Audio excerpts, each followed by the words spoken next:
അവർക്കും കേളി മീഡിയയിലേക്ക് സ്വാഗതം. അപ്പം നമ്മുടെ കുടുംബശ്രീ ശാരദ സീരിയലിൻ്റെ എപ്പിസോഡിലേക്ക് പോയാലോ? ഇന്നത്തെ എപ്പിസോഡ് എന്ന് പറയുന്നത് നമ്മുടെ ശാലിനി ഇങ്ങനെ ഒരു മെൻ്റൽ ഹോസ്പിറ്റലിൽ ആവശ്യത്തിന് വേണ്ടി പോവുകയാണ്. അവിടെ എന്തോ ഉദ്ഘാടനത്തിന് അങ്ങനെ പോവുകയാണ്. അവിടെ ചെന്ന് അതെല്ലാം കഴിഞ്ഞതിന് ശേഷം ഇറങ്ങാൻ നേരത്ത് അതിൻ്റെ ഓണർ വന്നിട്ട് സംസാരിക്കുകയാണ്, മേഡം ഇനിയും ഇവിടെ വരണം, മേഡം വരുന്നതാണ് ഞങ്ങൾക്ക് വലിയ ആശ്വാസം എന്നൊക്കെ പറയാം. അപ്പം ശാലിനി പറയും, അതിനെന്താ, എന്നെ വിളിച്ചാൽ മതി, എനിക്കിതൊക്കെ ഇഷ്ടമുള്ള കാര്യമാണ്, ഞാൻ തീർച്ചയായിട്ടും വരാമെന്ന് പറയും. ഇതേ സമയത്ത് നമ്മുടെ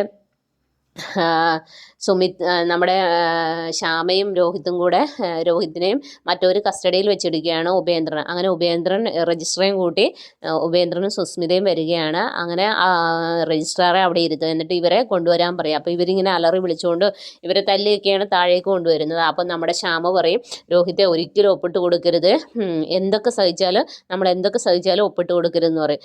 അപ്പം സുസ്മിതയ്ക്ക് അത് ഇഷ്ടപ്പെടത്തില്ല. അങ്ങനെ സുസ്മിത വന്ന് ശ്യാമയെ അടിക്കുകയും ഉപദ്രവിക്കുകയും ഒക്കെ ചെയ്യും. അപ്പോൾ രോഹിതിനെ ആണെങ്കിലും നല്ലോണം അടിക്കുന്നത്. അപ്പോൾ രജിസ്ട്രാർ പറയും, നിങ്ങൾ എന്താണ് ഈ ചെയ്യുന്നത്, ഇങ്ങനെയൊന്നും ചെയ്യാൻ പാടില്ല എന്നൊക്കെ പറയുകയാണ്. അപ്പോൾ അതൊന്നും അവർ കേൾക്കുന്നില്ല. പിന്നെയും അവരെ ഉപദ്രവിക്കുകയും അടിക്കുകയും ഒക്കെ ചെയ്യുകയാണ്. അപ്പോൾ രജിസ്ട്രാർ എന്ത് ചെയ്യും, പെട്ടെന്ന് തന്നെ ഇറങ്ങിപ്പോകും. അപ്പോൾ അത് പോയി കഴിയുമ്പോഴത്തേനും നമ്മുടെ ഉപേന്ദ്രന് വീണ്ടും ദേഷ്യമാവാം. അങ്ങനെ ഉപേന്ദ്രൻ പറയും, നിൻ്റെ ഭാര്യയുടെ മാനം വേണമെങ്കിൽ നീ ഞങ്ങൾ പറയുന്നിടത്ത് ഒപ്പിട്ട് തരണം എന്ന് പറയും, അല്ലെങ്കിൽ ഇവന്മാർക്ക് നിൻ്റെ ഭാര്യയെ ഇട്ട് കൊടുക്കുമെന്ന് പറയും. നിനക്ക് അവളെ കാത്തു സൂക്ഷിക്കാൻ പറ്റുമെങ്കിൽ നീ സൂക്ഷിക്കാനൊക്കെ പറഞ്ഞ് അങ്ങനെ ഭീഷണിപ്പെടുത്തുകയാണ്. അങ്ങനെ ഓരോന്നും പറഞ്ഞ് രണ്ടുപേരെയും ഭീഷണിപ്പെടുത്തുകയാണ്. അങ്ങനെ ഓരോ സ്ഥലത്തേക്ക് കൊണ്ടിടുകയാണ്. അപ്പോൾ ഉപേന്ദ്രനും സുസ്മിതയും പറയും, എത്രയും പെട്ടെന്ന് രജിസ്ട്രാറിൽ കൊണ്ടുവരണം, എത്രയും പെട്ടെന്ന് ഇത് ഒപ്പിട്ട് വാങ്ങണം, ഇനി മുന്നോട്ട് നീട്ടിക്കൊണ്ടുപോകാൻ പറ്റുകയില്ല എന്നുള്ള കാര്യം ഓർമ്മിപ്പിക്കുകയാണ്. അങ്ങനെ അതിൻ്റെ ഇടയിൽ ഇതെല്ലാം കഴിഞ്ഞതിന് ശേഷമാണ് നമ്മുടെ ശ്യാമ ആരും അറിയാതെ നമ്മുടെ ശാലിനിയെ വിളിക്കുന്നത്. അപ്പോൾ ശാലിനി മെൻ്റൽ ഹോസ്പിറ്റലിൽ നിൽക്കുകയാണ്. അപ്പോൾ ശാലിനിയെ വിളിച്ചിട്ട് ശ്യാമ പറയും, ഞങ്ങളിങ്ങനെ തടങ്കിലാണ്, ഞങ്ങളെ രക്ഷിക്കണം കുഞ്ഞേച്ചി, ഞങ്ങൾക്ക് എന്ത് ചെയ്യണമെന്ന് അറിയത്തില്ല. അപ്പോൾ ശാലിനി പറയും, അതെന്താ ഉപേന്ദ്രൻ സ്ഥലം എഴുതി മേടിക്കാനല്ലേ, ഞാൻ എന്തായാലും അതൊക്കെ നമുക്ക് ശരിയാക്കാം, നീ എന്തായാലും വെയിറ്റ് ചെയ്യാനൊക്കെ പറയുന്നത്. അപ്പോൾ പറയുന്നത് രോഹിതിനെ അവർ ഒരുപാട് ഉപദ്രവിക്കുകയാണെന്ന് പറയുന്നത്. അപ്പോൾ ശാലിനി പറയുന്നത്, കൊടുത്തതല്ലേ തിരിച്ച് കിട്ടുകയുള്ളൂ, അത് സാരമില്ല, എന്തായാലും എഴുതി കൊടുക്കാനുള്ള കാര്യങ്ങളൊക്കെ റെഡിയാക്കാമെന്ന് പറഞ്ഞ് ഫോൺ ഇങ്ങനെ കട്ട് ചെയ്യുന്നില്ല. അപ്പോഴാണ് ഒരു ലേഡി ഇങ്ങനെ കരഞ്ഞുകൊണ്ട് ഓടി വരുന്നത്. അപ്പോൾ ശാലിനി പെട്ടെന്ന് തിരിഞ്ഞു നോക്കുന്നു.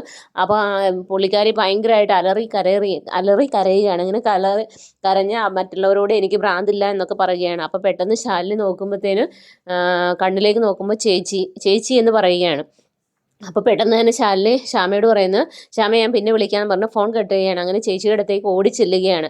അപ്പോൾ നമ്മുടെ ശാലിനിയെ കണ്ടപ്പോഴത്തേന് പൊട്ടി തകർന്നു പോവുകയാണ്. അങ്ങനെ ഓടി വന്ന് കെട്ടിപ്പിടിക്കുന്നു, മോളെ എനിക്ക് ഭ്രാന്തില്ല, എന്നെ ഒന്ന് മനസ്സിലാക്കുന്നൊക്കെ പറഞ്ഞ് അങ്ങനെ നമ്മുടെ ശാലിനിയെ ആശ്വസിപ്പിക്കുന്നത് കേൾക്കുമ്പോൾ അവരുടെ രാജീവിൻ്റെ അച്ഛനും അമ്മയും അവിടെയുണ്ട്. അവരാണ് ശരിക്കും യഥാർത്ഥത്തിൽ അവിടെ കൊണ്ടാക്കിയത്. അങ്ങനെ ശാലിനി ചേച്ചിയോട് കാര്യങ്ങളൊക്കെ അന്വേഷിക്കുമ്പോൾ ഇവർ മനഃപൂർവ്വമാണ് ചെയ്യുന്നത്, കാരണം രാജീവിനെ കൊണ്ട് വേറെ വിവാഹം കഴിപ്പിക്കുക. അപ്പോൾ അവിടെയുള്ളവരൊക്കെ ചോദിക്കുന്നു, ഇതാരാണെന്ന് ചോദിക്കുന്നു. അപ്പോൾ ശാലിനി പറയും, ഇതെൻ്റെ ചേച്ചിയാണ്, കുടുംബശ്രീ ശാരദയുടെ മൂത്ത മകളാണെന്ന് ഇങ്ങനെ അറിയിക്കുകയാണ്. അതിനുശേഷം കാണിക്കുന്നത് നമ്മുടെ സത്യഭാമയുടെ വീടാണ്. സത്യഭാമയുടെ വീട്ടിലേക്ക് മറ്റേ നമ്മുടെ കിച്ചൻ്റെ ഇതിൽ മത്സരിച്ച് സത്യഭാമയ്ക്ക് 10 ലക്ഷം കിട്ടി അയാൾ വീണ്ടും സത്യഭാമയെ കാണാൻ വേണ്ടി വന്നിരിക്കുകയാണ്. വേറൊന്നിനുമല്ല, ഒരു ഗവൺമെൻറ് ഒരു പ്രൊജക്റ്റ് ഉണ്ട്, അതിലൊരു ഫുഡ് പ്രിപ്പയർ ചെയ്യാൻ വേണ്ടിയിട്ടാണ്.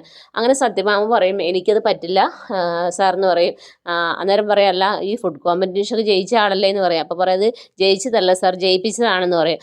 അങ്ങനെ ആരാന്ന് ചോദിക്കും. അപ്പോൾ കുടുംബശ്രീ ശാരദയാണ് എന്നെ ആ മത്സരത്തിൽ ജയിപ്പിച്ചത്, വേറൊന്നും കൊണ്ടല്ല, എൻ്റെ ആവശ്യം അറിഞ്ഞ് എന്നെ ജയിപ്പിച്ചതാണെന്ന് പറയാം. അപ്പം വിഷ്ണുവും രാഘവൻ നായരും അത്ഭുതത്തോടെ നമ്മുടെ സത്യഭാമയെ നോക്കുകയാണ്.